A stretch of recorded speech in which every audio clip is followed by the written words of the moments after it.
Hi, this is Mark Arnold with another Fun Ideas podcast.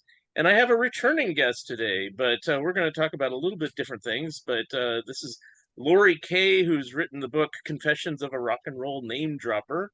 And if you can see the cover behind her head, you can see Laurie there with John Lennon and Yoko Ono. So for those who may or may not know, Laurie Kaye was in the fortunate or unfortunate position of being with John and Yoko in one of their final interviews, if not the final interview. Is that correct?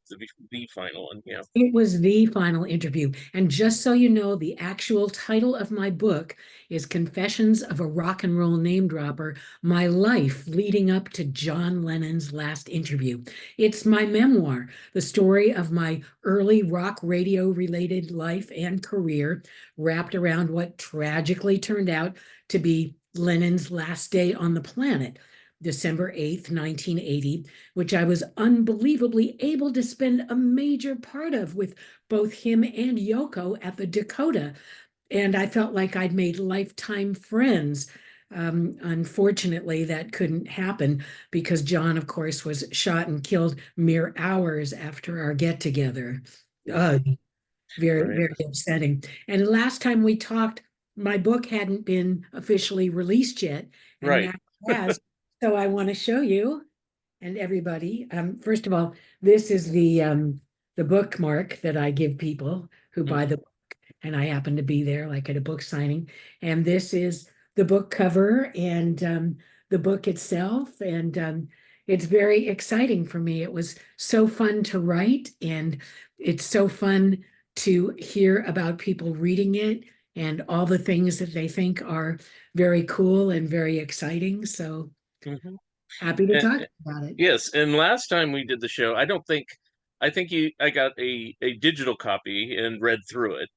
But before we decided to talk again, you had said, why don't you listen to the audiobook? Because it has audio clips of your interviews with George, Paul, and John. Not, no Ringo, but that's okay.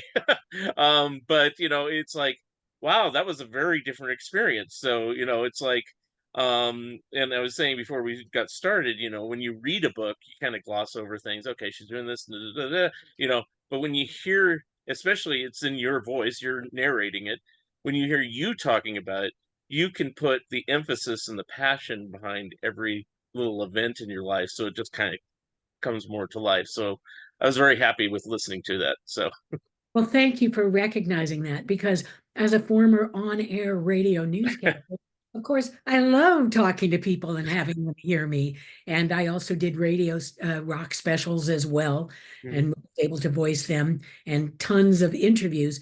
So I was always looking forward to self-voicing my own audiobook version, which I was eventually able to do. I have a recording studio and I got a producer to mhm, produce it.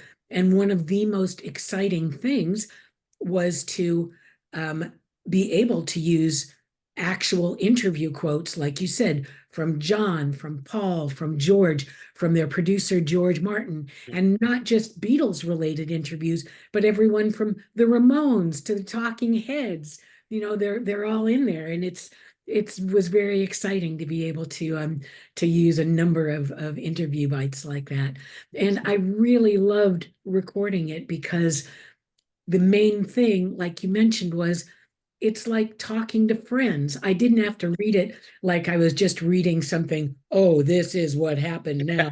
But instead, it was like, yes, this is what happened to me when Yeah, I was growing up as a dysfunctional family child, that sort of thing. So I got to be emotional. I got to really act it out. It was great to do. yeah. And it sounded like listening to you back in the days because I knew you used to do the newscasts on KFRC and things like that, and various radio specials. So it's like, wow, it's like listening to a brand new radio show in a certain respect. And now here's a clip with John Lennon. Like you're playing DJ or something. you know Well, thank you for recognizing that. I appreciate it. okay. I guess the inevitable question, because last time when we talked, the book hadn't come out yet, and you had some December 8th release date. And was that last year, 2023? Yes, the Okay. 43rd anniversary of John Lennon's passing and our Okay. interview together. So since we're almost half a year to a year later, how's it selling? Well, it's actually turning out to be fairly popular, which is great. And I've been getting really good 5-star ratings and reviews everywhere from Amazon to Goodreads to Barnes and Noble. And by the way, anybody who's reading it who wants to give me a 5-star review, that would be terrific. It helps my book promo and promotes it to potential readers. So it's doing really well. And just yesterday, of all things, I found out how popular it is in the UK at one of their most tremendous bookstore chains there. So that's really exciting, and that's on my book's website as well. A photo of my book on their shelves. The manager at the Liverpool store apparently liked my book so much that he features it not just on the shelf with all the Beatles books, but on the general entertainment shelf as well. So he's very complimentary. And if people want to check out my book's website, it's rock confessions of a rock and roll name dropper.com. And they'll find everything from podcasts to reviews to places to purchase it, both online and in stores and Okay. in the country. So, One thing I noticed, and you can explain it a little better, it says the book is a 2023 winner of Writer's Digest writing competition. What is that about? well, Writer's Digest has yearly writers competitions, authors competitions, I should say, and they make it into various uh, technical descriptions about the book. And mine, of course, is a memoir, a nonfiction book. And so they pick their top 10 of those that they have entered over the year. And I was one of the top ones. So that was really exciting for me. And Now, it's did you 10, enter it, or did or your publisher, or how did that work? it was sort of a combination. Okay. Okay. All right. Well, like I said, I listened to uh the audiobook version for a different perspective on everything. And what I wanted to ask you today, besides promoting the book, obviously, is just a little bit about your personal life and how you went about writing this. I mean, what process did you go through in choosing your personal stories? Because some of your personal stories are like, for me, like very personal. If I was writing my own autobiography, I go, holy cow, it's like, I'll be blunt because it's in the book. You talk about your sex life, you talk about drugs, you talk about, uh, your relationships with your mom and your stepfather and things like that that aren't always peaches and cream and rosy and everything. So, what did you decide that you wanted to include in the book? Well, primarily the main memories of my life, Mhm. sex and drugs and rock and roll. So, of course, those are all in there. And as far as the situation with my mother and stepfather growing up with a dysfunctional family, that's in there because that's what got me into music in the first place.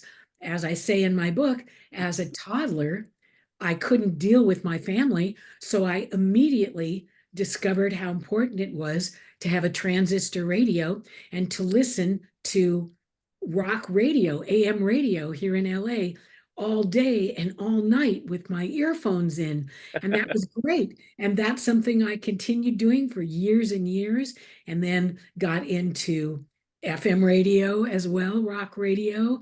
And then I got a stereo. I earned money and bought myself a stereo and started going to live concerts. So that's it, sex and drugs and rock and roll. Fair Couldn't be a enough. bigger part of my life. Yeah. And something I realized while considering writing my memoir was that unless you've kept a daily diary and written down what goes on in your life on a daily basis, which unfortunately I never did ever, lifetime memories can be really hard to come back to, especially the older you get, like Right. me, and you start having memory issues. Plus, if you're not a celebrity, which I'm not, getting a literary agent and publisher eventually interested in your memoir can also be extremely difficult unless you're willing to self-publish, which I never was. That was just work I never ever wanted to do.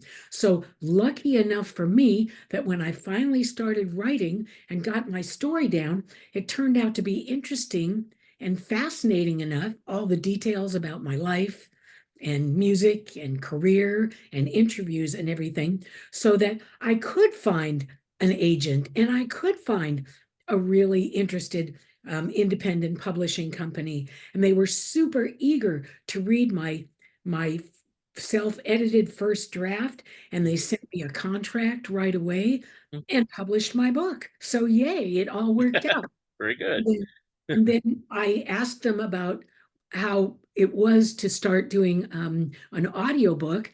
And they said, well, that's all up to you. And it can be really expensive if you hire somebody to voice it for you. And I said, well, that's one thing I never planned to do. I'm going to voice it myself.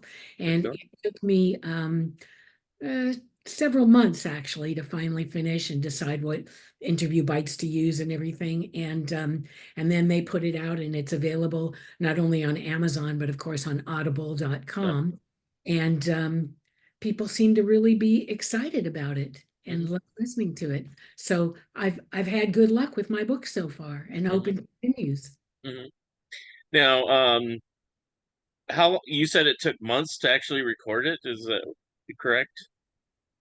Because you were doing it little pieces at a time, or is it just difficult to do? I've never really done an audiobook, so Well, it wasn't that it was that difficult, but it did take quite a large amount of time because I needed to work with a producer who was right. handling all the recording of it, and he had a heavy schedule as well, so that was something I had to deal with, and also um, I would read a chapter or two per session, and then I would listen back to it and say, no, I can do better, Hmm. or Yeah. that sort of thing. So Uh, it's just I'm very picky, yeah. when No, it comes that's fine. to the actual writing of my book and the actual reading out loud of my book. Well, And well, excuse me. I knew it took at least 8 hours to do because that's the listening time approximately for listening to the thing. So, but I get it. It's you want it to be perfect, or at least closest to perfect you can make it. and to go through all the original tapes I have of my interviews and find exactly how to put in the pieces of them, because I didn't want things that had funny noises in the background, which a lot of them did. So it took a lot of work. Yeah. One thing I appreciated, and we've talked offline about this, but you talk about it in the book a little bit too. You did the Beatles Liverpool to Legend radio special. And it was originally 14 hours, and then it was expanded to 17 hours. And I used to have an audio cassette of those final 3 hours, and unfortunately, long story, somebody stole it basically. And so I stupidly didn't make a copy of the tape. And so I just had it out there. But I was very happy that you used a lot of audio clips of George and Paul that you recorded for those additional 3 hours. So it's like, oh, good. I got a semblance of those hours because there were certain interview quotes that I remembered, and you used a lot of them in the book by George and by Paul when they're talking about, say, Elvis or talking about Keith Moon or different people, Jimi Hendrix or whatever. And I go, I remember all these things. They were on that radio special, but I don't have it anymore. So, Those were from all of my specific interviews. And yeah. I should mention that the first edition of the show was called RKO Presents the Beatles. And it was the first major rock radio special that I wrote. And I wrote it for RKO Radio, obviously, while I was at KFRC as a news editor before I was even on the air. Mhm. And I should mention that the original special was 14 hours, and it was so long ago. I started writing it in 1976, started airing in 1977, and it was all issued on reel-to-reel tapes. Oh, Not geez. cassette. So this is hour 12 Yeah, of the 14-hour show. And it was very, very popular. It aired on all the RKO stations. yeah, And, some of them aired it 1 hour a week. Some of them aired it 2 hours a week. And it just kind of all depended. And the thing is that after that, we had an offer for syndication. And so they let me change the title to the original title I had come up with, which is The Beatles from Liverpool to Legend. okay. I think I'm very good at naming things, Yeah, not just my book, but radio specials as well. And so I was excited about that. And then we expanded it to 17 hours. So that was more interviews and more writing, and it was more thrilling. yeah. So, and by then it was available, as you mentioned, on cassette, so Mm-hmm. not reel to reel anymore. Right. I can't fathom what to do with those. I mean, it's nice for a collector's item, but it's like, geez, wow, that's a big thing to haul I, around to act- listen to. Yeah. I actually have it on vinyl album as well. Mm, So I have all the episodes. So it's right. really, The thing that I was always happy about, but it was just coincidence, is that I became a Beatles fan for real in 1977, and I was a huge KFRC fan. So I heard it. I don't know if that's how they originally played it on KFRC, but when I heard it, they just played it all 14 hours straight. It was like you had to listen into the wee hours of the morning and everything. And my mom actually taped it off the air and stayed up late to get it for me, oh, on the hours I couldn't listen to live. But, and then I listened to those tapes for years and years and years. So, yeah, so happy to hear that. And yes, that's right. KFRC did run it all the way because those of us who wrote it and produced it, I co-produced it with Dave Sholin, who was the KFRC music director, and Ron Hummel, who was our technical producer and creative producer and engineer.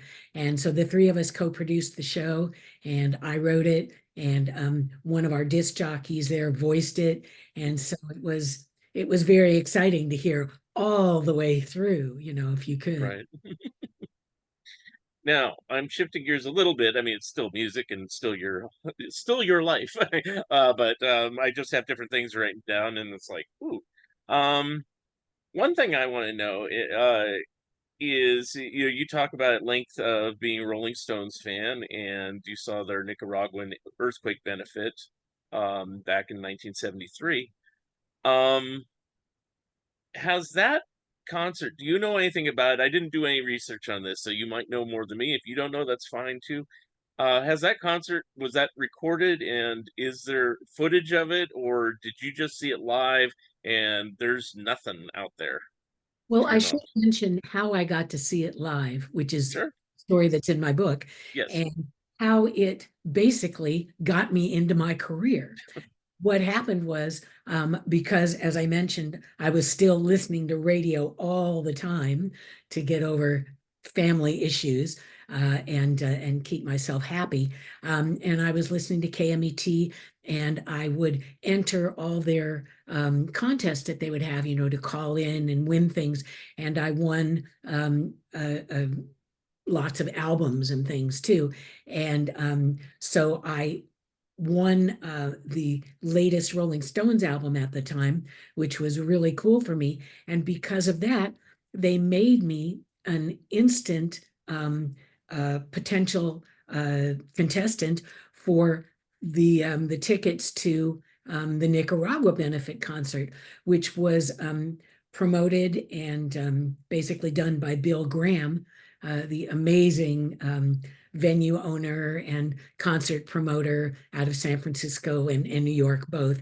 And of course, I would meet him and be friends with him later when I got to KFRC. But at this time, I was in high school, so I didn't know him. I just thought, oh, what a cool thing to do. He wanted to benefit Nicaragua after the huge earthquake they had there and all the people that died and lost houses and things like that.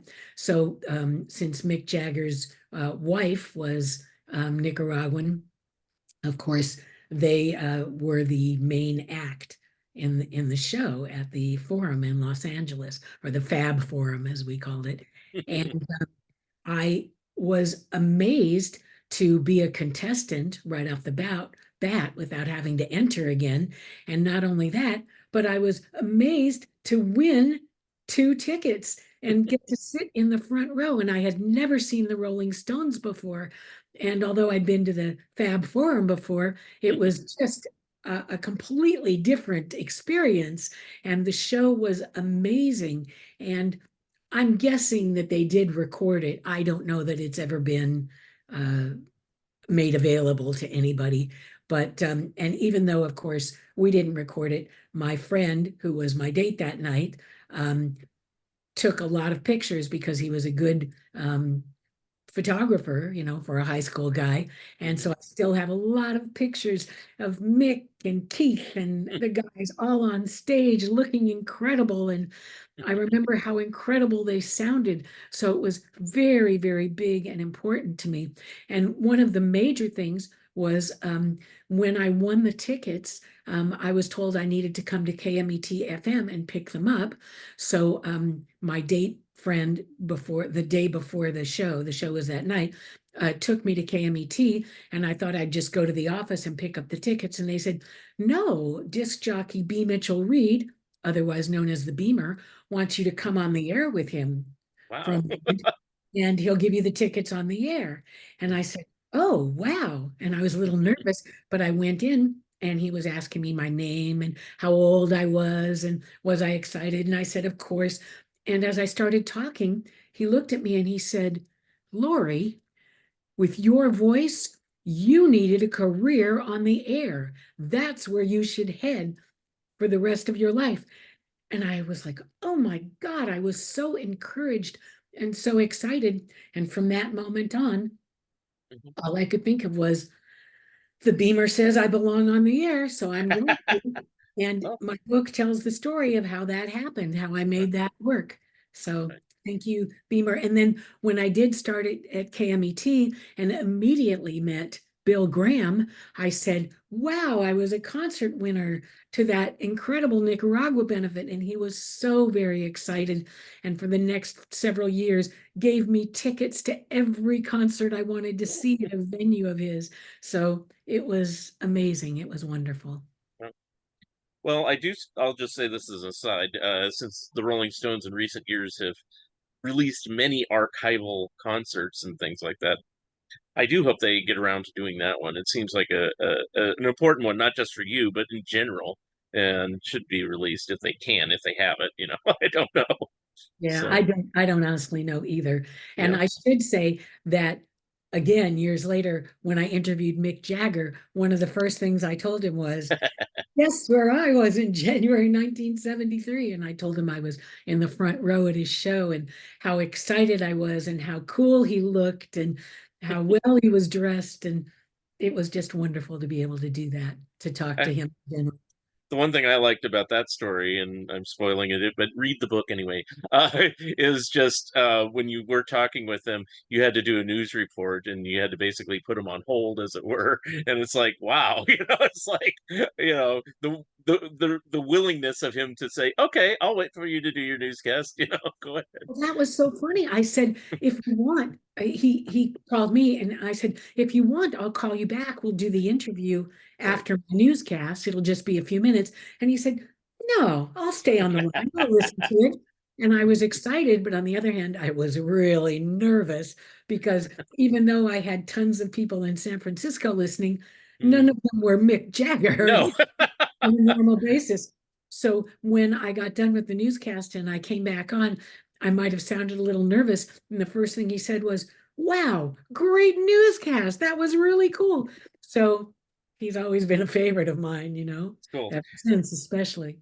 have you seen him since that time, or talked to him since, or over the years? Oh, I've definitely seen them since. Okay. The last time I saw them was right before COVID in 2019. They Hmm. played the Rose Bowl in Pasadena, and it was right before their drummer died. Right, And right. I was so excited, still am, to have seen the last tour that he was on. And I was thinking of seeing them this year, coming up Hmm. in July as well, but not having him as part of the band anymore makes it a little sad for me. Yeah, But I'll probably still go anyway. yeah. I've seen him 3 times over the years. I'm happy that the earliest I saw was 1981, so at least I saw Wyman in the group.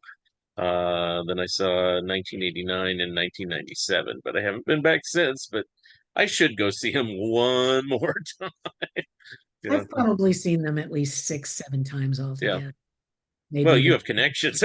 For me, I have to scrape up the pocket change, and I guess connections, I'll do it again. friends who are into them too, and Yeah. and Hmm. just I that's my favorite thing on the planet is going to live concerts. Hmm. So, anytime I can, I will. Hmm. Unless I missed it. Now I'm shifting gears again, but unless I missed it, it wasn't clear, at least in listening, and maybe I just missed it. Is you were growing up in L.A. and basically, KMET is a Los Angeles station and everything like that. What was the impetus for you to go to UC Santa Cruz as opposed to staying in Los Angeles? Were you just trying to get away from the family, or were there other reasons afloat there?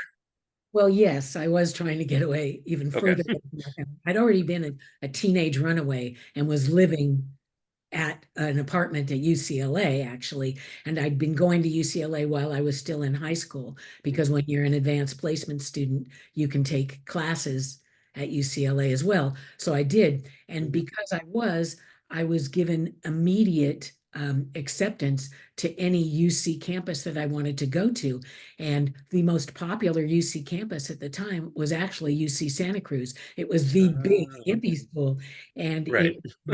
it had just incredible people there who were all into music and on air and writing and all that. So I thought I need to start out there. So Okay. I did, and I spent about almost 2 years altogether. And then after moving and living on Bali, studying Balinese Right. dance, That's a whole nother quite a while. story. Yeah. Um, I went to UC Berkeley and was a journalism student there, but then got to drop out of school because I got a job at KFRC. So there was no point in staying in school. I was already working in news and on my way to where disc jockey B. Mitchell Reed had told me to head, and Right. everything worked out great. And all the details, as you mentioned, are in my book, Right. and hopefully they're inspirational to people. Hmm. Now, you never did get a degree after all that. You just went right to work, basically, right? Correct. I do not Yeah. have a That's degree. okay. I mean, if you can do it, hey, more power to you. So that's how I see it.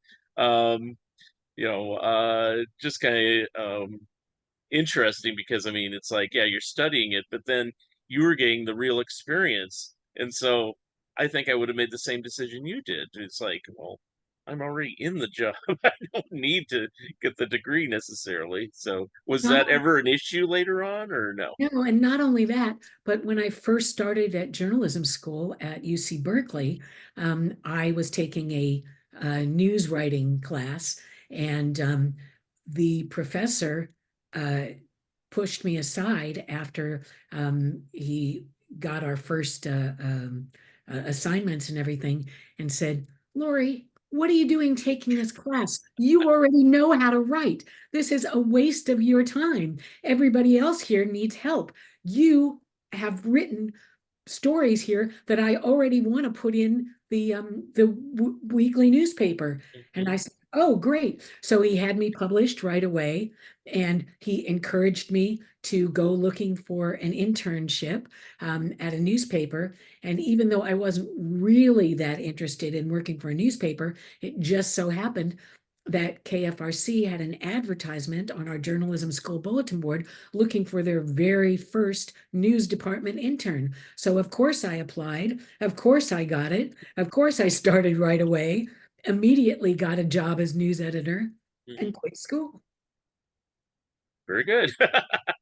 Thank you. One thing that surprised me also is, I'm just an outsider listener, as it were, the layman here, So, I thought you worked at KFRC all along, but it looks like from the count I read, you were there on 3 or 4 separate occasions. One was the intern, and then one was a news reporter, and then one was a producer. Or something. Tell me the different times. Well, I was an intern, and then at the time they still had a news editor, but the news director eventually got rid of him and brought me back in, and I'd already had another job on another news place by then. But I left and came back to KFRC, and then I started as news editor, and I was given the opportunity to write RKO Presents the Beatles. So I did that while I was the news editor, which meant that I was working all day in the newsroom and all night staying up and writing the Beatles special. Wow. And that's something that I explain how I was able to do in my book. Right. Right. And then what I really wanted to do was be on the air. And the director of KFRC said, yes, you have a great voice and you'll be great, but KFRC is the number one top 40 station on radio stations all over the country. So we can't put somebody on the air who's never been on the air before. So I'll need to help you get a job on the air somewhere else first, and then I'll bring you back. And I said, okay, somewhere else in California would be great.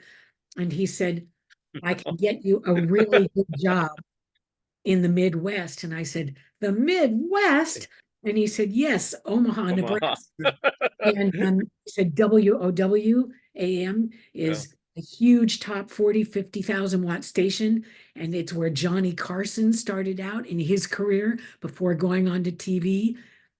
On the Tonight Show, he was a radio DJ there. And so I was really excited and I said, okay, and please don't leave me here for more than 6 months. And he said, don't worry, I'll have you out before then. And sure enough, before a month was up, I had a radio station interview at King AM in Seattle and flew out there, and they hired me right away. So I was able to leave Omaha, move to Seattle, and I thought, okay, I'll stay here at the most for 6 months. But I really, really liked it and liked the station and liked all the music I could hear there. They had tremendous venues and local bands, and I made great friends. And so I just wasn't all that eager to leave. So I was there for about a year and a half, actually. Yeah. And it was really thrilling. But I was thinking, okay, it's time for me. They want me to come back to KFRC and be on the air there. I should do that. And I was thinking, what kind of uh, term do I have to give them here at the station before leaving? And then all of a sudden, out of the blue, completely unexpected, I got a call from Dave Sholin, who was still the music director at KFRC Right. and RKO. And he said, Laurie, how would you like to come to London with me and our engineer producer, Ron Hummel, and interview Paul McCartney and Wings with me? And I said, yes, I'll immediately quit my job. So I left the job like within a couple days, came back to San Francisco. We went to London. It was really thrilling and Mhm. interviewed Paul and Linda McCartney, which I describe at length in my book. Yeah. And the audiobook, of course, features interview bites. Clips. Yeah. And then when I came back, I went on the air as a newscaster at KFRC, and it was like my all-time dream coming true. Everything just went up from there. It was amazing. And the amazing thing also about writing my book, one of the most exciting things for me, there are 18 chapters, and I wanted to give each chapter an interesting title. And I thought, you know what? I'll name each chapter in my book off one of my favorite songs. So the chapter about going to England to interview Paul McCartney is, of course, called London Calling, which happens to be my favorite song by The Clash, one of my all-time favorite punk bands. So every single chapter has a song title, and I'm really happy to hear people's opinions on all I, of them. I noticed that. I figured that they were favorites, but yeah, you didn't explain it in the book, but I figured, well, there'd be no other reason other than you like the song and to use it that describes the chapter. So yeah. Absolutely, absolutely. Let's see. When you were at KFRC, I mean, you talk a little bit about some of the DJs. You kind of mentioned Dr. Don Rose, and you mentioned John McFlanagan, who apparently was very encouraging and stuff like that. Since I was a huge KFRC listener, I'm just going to throw some names out there, and you could talk about the ones I just said too. Like Big Tom Parker and Marvelous Mark McKay and Don St. John. I can't think of all the other ones that were on, but I mean, can you talk about the various DJs and what they were like off air? I liked them all, to be Okay. very honest. And to say specific things about them is hard just because it's been so many years. But they were all so encouraging to me and my newscasts, and very, very supportive of helping me be, on the air in San Francisco, and giving them all stories to tell. For example, when I was the very first person at the station and the only one in the newsroom, and I found out that Elvis Presley had died, and I ran into the DJ booth to tell the jock who was on the air at the time, who unfortunately I don't remember which one it was, Hmm. but I told him, and that made us, KFRC, the first station in San Francisco in the Bay Area to mention that Elvis Presley had passed away. And that was back in, way back in the 70s, in Yeah, August of 77. And it was a very sad day because I was a huge Elvis Presley fan over the right. years since I And was I a think I think I heard that because it was in August. I was on summer vacation between school years, and I hate to say this because I was younger. Um, I thought, isn't Elvis dead already?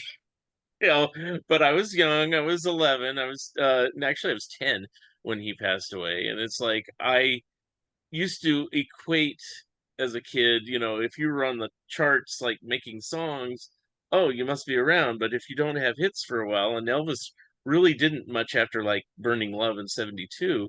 So, I thought, is he still around? I don't know. But I didn't follow pop culture the way I do now. Now I feel kind of embarrassed by that. But I mean, I really thought that at the time.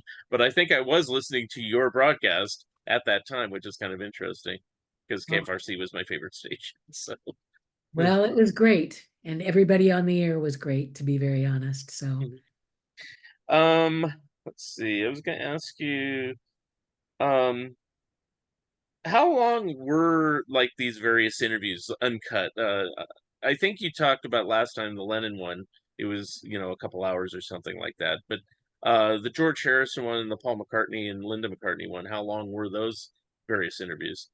well, the John Lennon and Yoko Ono interview, first of all, we spent over 4 hours with them at their private office in the Dakota.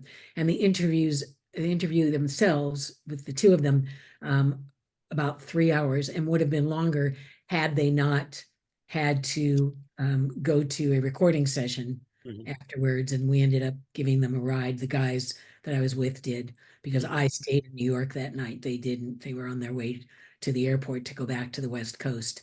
So they gave them a ride. And it was so cool because we made plans.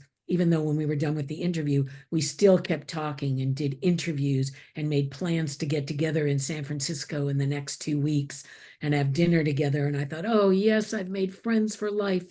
And as I mentioned before, unfortunately, that couldn't happen. So, because John was shot and killed. But that was a big, lengthy, wonderful interview. And Paul and Linda and their latest lineup of Wings, which included Denny Lane, of course, was also a very wonderful and lengthy interview. That was in London, and that was probably about 3 hours altogether, also. And we did a lot of talking that wasn't necessarily part of the interview, and Paul and Linda sang to me, and it was just they were just very cool. And George Harrison was a phone interview, so Right. that was really only about just over an hour.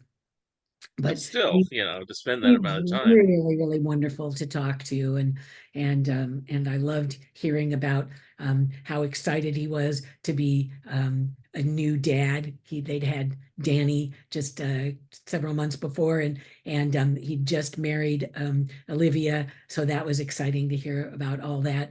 And then another really great interview that was lengthy and in person was my interview with their Beatles producer George Martin Yep. when his book came out, and he came into my news studio in San Francisco at KFRC, and I interviewed him at length, and he was so complimentary about the Beatles special that I wrote, and autographed his book so lovingly for me. And he was just a great human being, and I was so sad to hear when he died years later.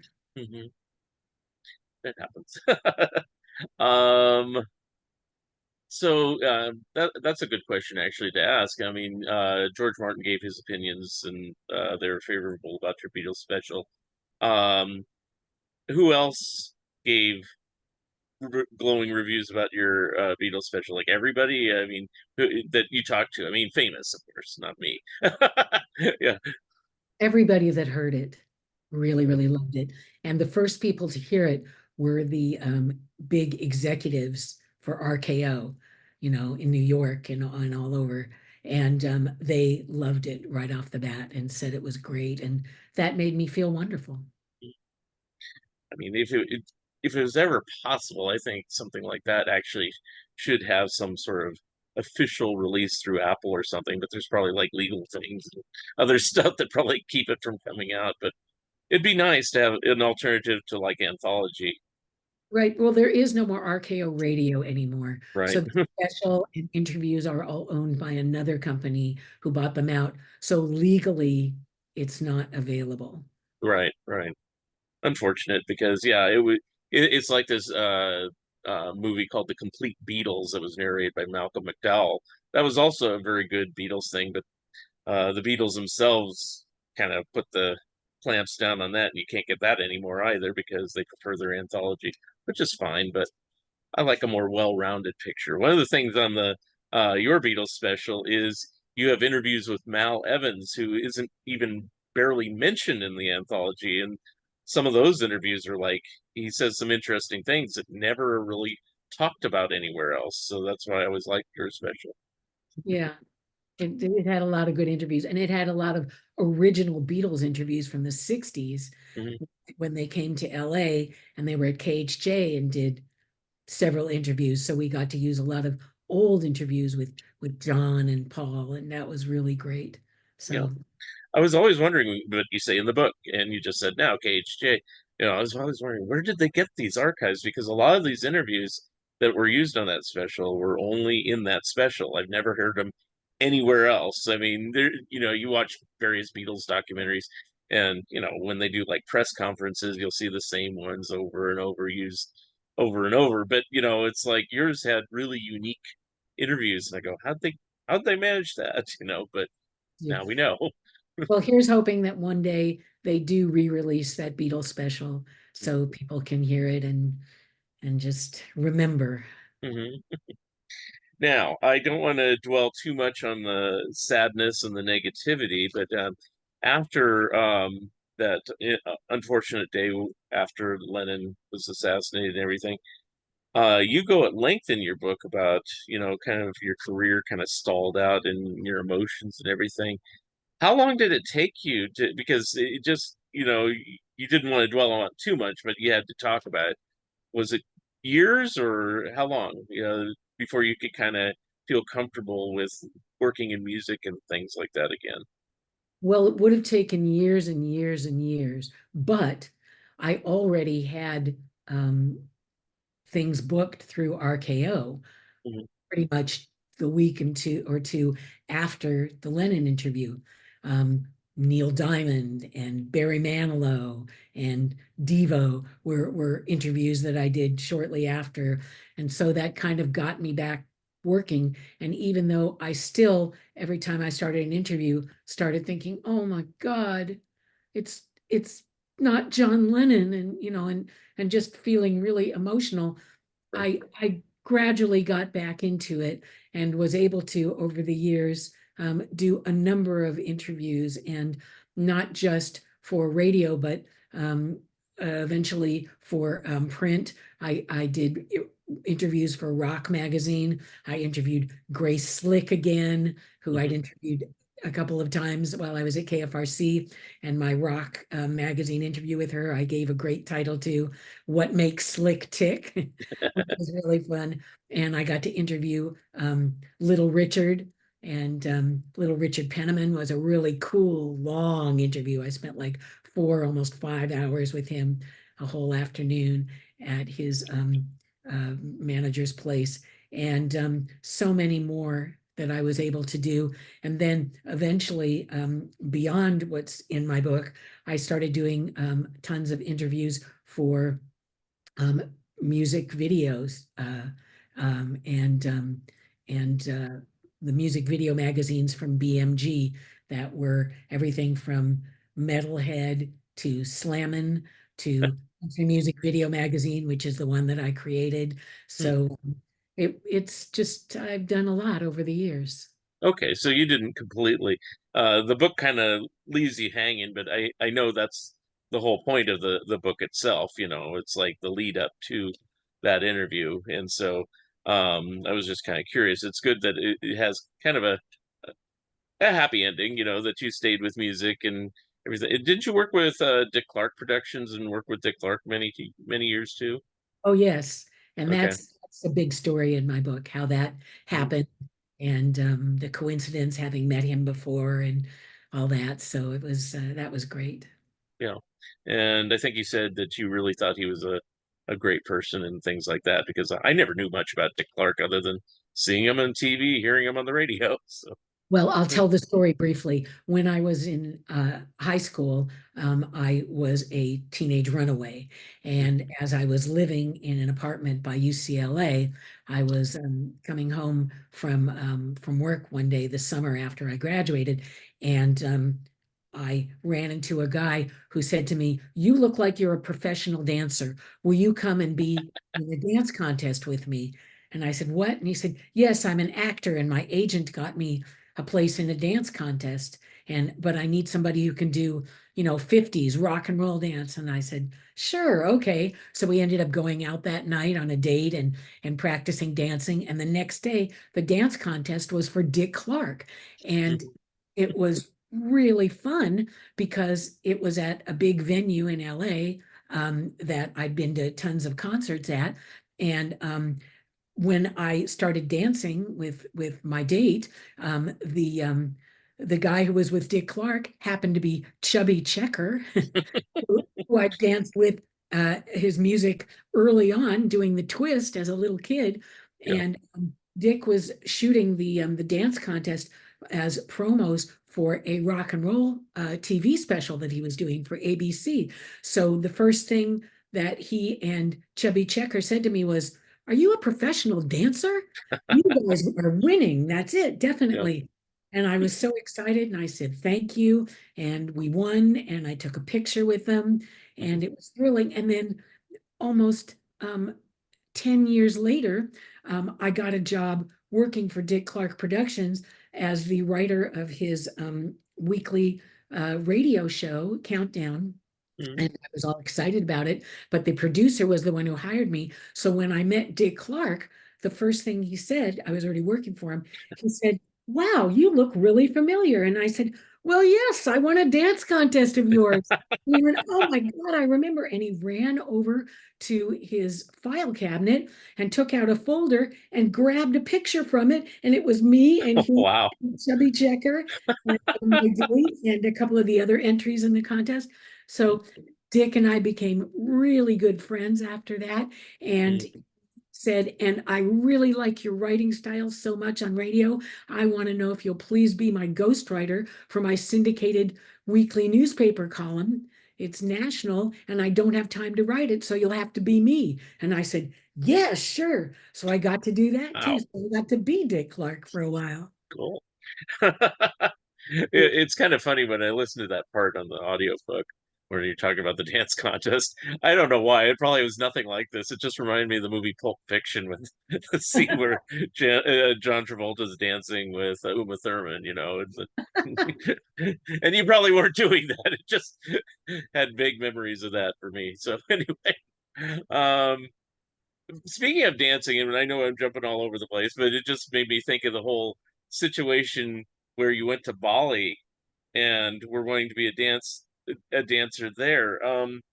How did that come about? Because that seems like an odd left turn if you had kind of the focus of being in radio and journalism and writing and things like that. Was Well, it was while I was still in college at Santa Cruz, and I had an accident, to be honest. I was doing drugs and wearing um, huge shoes and just skipping down the grass, and I slipped and broke my ankle and broke my foot. And I didn't have surgery because I didn't have insurance right? and I didn't have money to cover it. And so I had to just wear a cast for months. And I was in a lot of pain.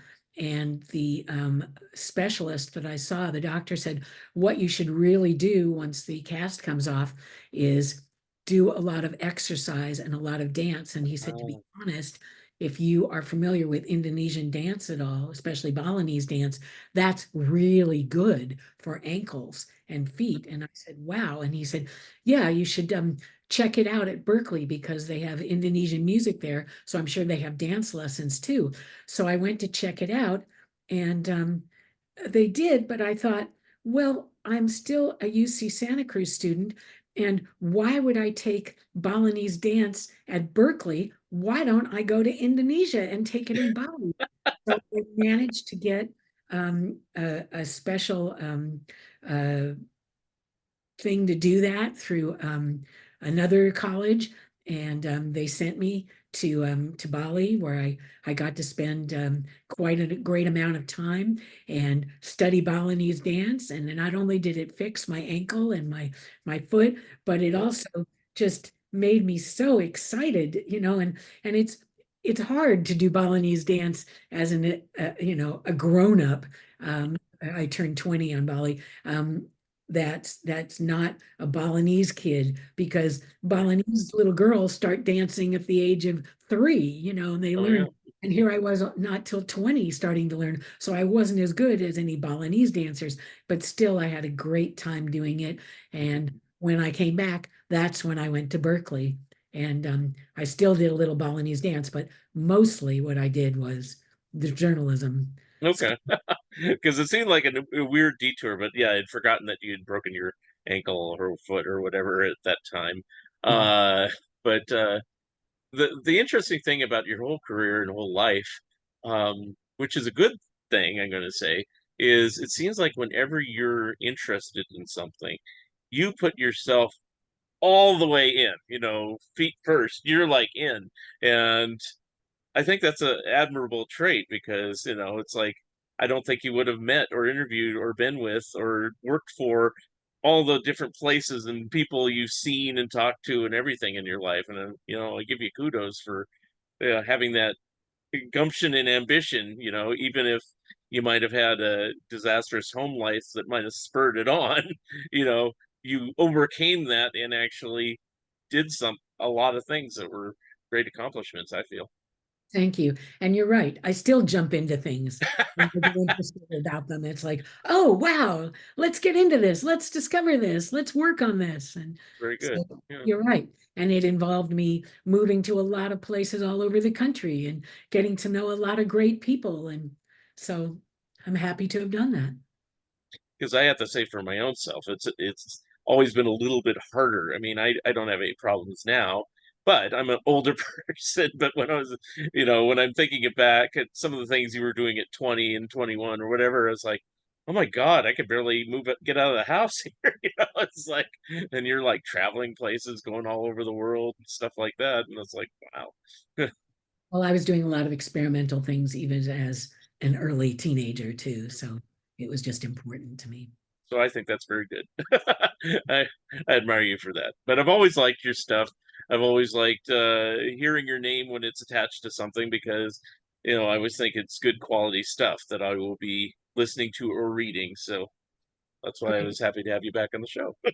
And thank you so much for recommending my book and letting people know that it's good and the audiobook is great to listen to. I appreciate it. Okay. Well, to wrap it up, give one more final plug for the book, just where you can get it, if you're doing any signings or any other promotion for the book. Well, you can get my book everywhere online, from Amazon to Target to Walmart to Barnes and Noble, as well as just about every bookstore in the country and also all over the country, excuse me, all over the world is what I mean to say. As I told the story about the UK um, Right? bookstores before. And then I'm in stock on the shelves at a number of bookstores, including most of the Barnes and Noble stores, not just in the state of California, but all over. And people can go to my book's website, as I mentioned before, and find more places to purchase it. And the audiobook they can get at audible.com or on Amazon.